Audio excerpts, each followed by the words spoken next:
Hi there. In this lecture we see an amazing attacking game of blended Stein. This is against Lajos Portisch in 1962, the Stockholm Interzonal, round 12. Stein was one of the few players who had an even score against the likes of Vasily Smyslov, Tigran Trojan and Mikhail Botvinnik. He also had plus records against Mikhail Tal, Boris Spassky and Paul Keres. So he defeated many of the top players of his era. And Kasparov had great things to write about Stein. He went beyond, according to Kasparov, the bounds of the Botvinnik-Smyslov harmony, expanding the limits of our understanding of the game, changing our impressions of the correlation of material and quality of position, of situations which disrupted material and strategic balance, and the creation, or rather he created the grounds for the emergence of modern, ultra-dynamic chess. So this is a very, very interesting player, Leonard Stein. So we have e4, and Portisch plays Sicilian defense, knight f3, e6, d4, c takes d4, knight takes d4, a6, and now bishop d3. This is the main move that usually is played. Knight f6, white castles, queen c7, knight d2, knight c6, and white takes on c6, b takes, f4, and now bishop c5 is played. Check. d5 is interesting. Maybe the white reacts with queen e2. For example, this situation, a queenside fianchetto might be appropriate. So here, white should get a small edge. So bishop c5 check though was played. King h1. d6 was played here. And now knight f3, and there's still time actually, even though d6 is played, to try and play for d5 here. In fact, e5 is played, which gives white a certain amount of dynamic play along the semi-open f-file. On d5, this might be, in many respects, more solid for black to try. If e5, black has actually knight g4, which is fairly annoying on f2. If queen e2, queen a7, and actually the annoyance continues. So say bishop d2, knight f2 check. White would have to take, because otherwise there's knight takes d3 check. So say white takes. This situation is dangerous and double-edged, and white might have to bail out at some point with a perpetual check scenario. For example, like this, with a strange perpetual check scenario. Yeah, I mean, so d5 overall, it does seem good. Maybe, white does best to actually play queen e1 to try and get a small edge. So we'd say knight takes e4. Give up that light square bishop. So giving black the bishop pair. White's edge is only small here. This seems to be the way to go. Even though it looks a bit fragmented, black does have the bishop pair. Okay, so anyway, with e5, we see white has a dynamic position. F takes e5 is played.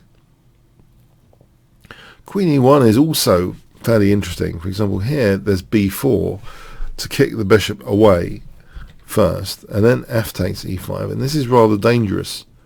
You can see that with the bishop over here.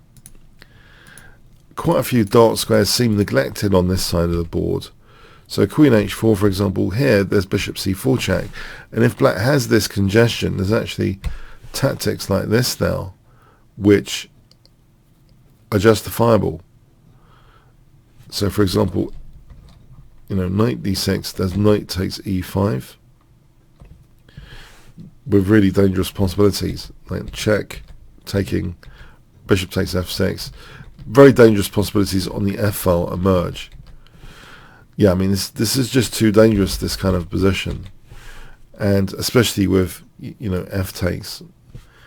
The strongest, can you see what white are playing? What's the absolute strongest, you think, in this position? Okay, knight takes e5.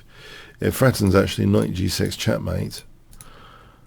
That pawn being pinned. If rook takes f1 check, rook takes f1. So rook f8 mate is threatened. If g6, queen h6, renewing rook f8 mate threat. And this is just crashing through anyway to be mating. So yeah, these scenarios are disastrous for black.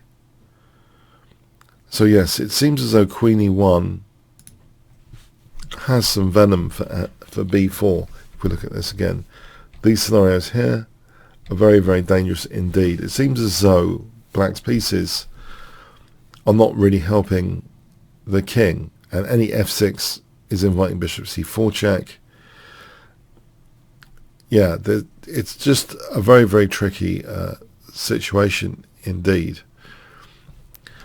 White can actually build up a very, very strong attack from here. So, but in the game, it's also a strong attack anyway. F takes is played, D takes, knight h4, black castles, knight f5, and we can see there are certain pressure points already. There are, potentially threats of knight h6 check to take out f6 after, potentially. Bishop e6 reinforces the f7 spot, not minding knight h6. The king could actually just go to h8, though, in that case, potentially. We have queen e2, a5. Now bishop c4, king h8. Here, if bishop takes c4, you might ask, queen takes c4, bishop e7. This is pretty strong. Bishop g5. What is black actually doing here in this scenario? White could build up on this f-file. And if black's greedy, we see that this is not going to help. Rook fb8 might be the best move. If black's greedy, where rook takes e4, knight takes e7 check as an example, queen takes e4, winning material. And if say rook fb8, rook g3, you can see that again white's got a really strong attack over here. Even if e4 goes, queen f3 with gigantic threats. So for example, g6 we're taking and then taking on f6. On a4 we're taking and then bishop takes f6. We've got that pawn pinned. So this stuff is all pretty crushing actually. So anyway, king h8 was played, and now bishop g5. So black being threatened with brutality to the pawn structure moves the knight away. Rook ad1, and yeah, it looks as though white's up to no good here, and we see knight b6, which weakens f6 in a theoretical sense, a factual kind of emergent downside. And the positives of it though would seem to be causing a reaction for most club players that c4 is being hit here. Do we have to do something about c4? So this is the interesting thing about this position. Guess what white plays for 500 tactical points? You might want to pause the video.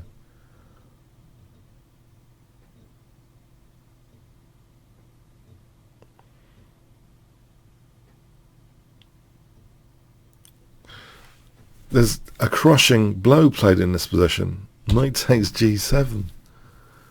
Just letting the bishop go to two pieces. So the point is, well, bishop takes c4 is played. If knight takes c4, I mean, this seems to be with tempo, right, to hit the queen, but if knight takes c4, let's put in bishop f6. The threat would be knight f5 check and then knight h6 checkmate. So let's say bishop e7, queen f3, king g8. White has knight e8 at minimum, hitting the queen and threatening to mate the king as well. Queen e7, we're going to be mating the king soon with a move like queen h5, threatening queen g5, bypassing the bishop g4 resource, just threatening queen g5 mating. And here, this is totally desperate from black. We're threatening mate now. And this is going to be crushing, absolutely mating on h7 soon. Yeah, these variations of knight takes c4 do not help. Bishop e7 is probably one of the better tries. Knight takes, and then bishop h6 is very, very strong for white. This version, you might think, doesn't white just take on c4? White can do better with queen h5, threatening bishop g7, and then rook f7, and then coordinating against h7. So say, bishop d6 to parry that threat. Rook f7 is still really strong. We're playing like this, for example, threatening queen takes h7 and the queen. Yeah, if rook g8, knight takes e6, that was hitting the queen, so not much choice for black. Bishop f6, bishop takes e6. This is crushing. So in the game, you know, black tried bishop takes c4, but white now just plays bishop f6. The queen cannot be taken here. This is a really crushing position. So bishop e7 is played. If bishop takes e2, let's put that on the board for fun. Knight f5 check, and then knight h6 is checkmate. And if knight d7, we just take on d7 actually. We reignite that possibility. So bishop e7 was tried. But now queen f3, and this actually ended the game at move 21. Black resigned. So why exactly?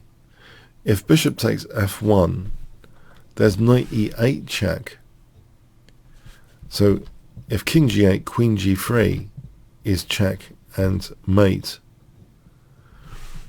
If we look at this again, in fact, we had a wealth of options here. We could have played knight e6 check with the same effect. This is mating. Or here, this is mating. It's all pretty crushing. So it's an amazing example. This queen f3 is so devastating. It's an amazing example of the attacking pressure exerted on the black position. If bishop takes f6, queen takes f6, queen e7 is rather desperate. We're going to just take the queen. That's not held by anything. If rook g8 here, knight f5 check, and we end up mating like that. Yeah, so this is pretty convincing. Queen f3. Amazing, isn't it?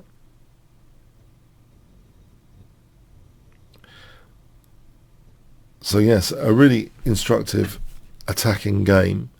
And the variations also show, it seems as though black's king side was fairly suspect. It seems too many pieces were away from the king, and certain weaknesses of the last move did not help. So a fantastic attacking game. I hope you're inspired by it as much as me. Thanks very much.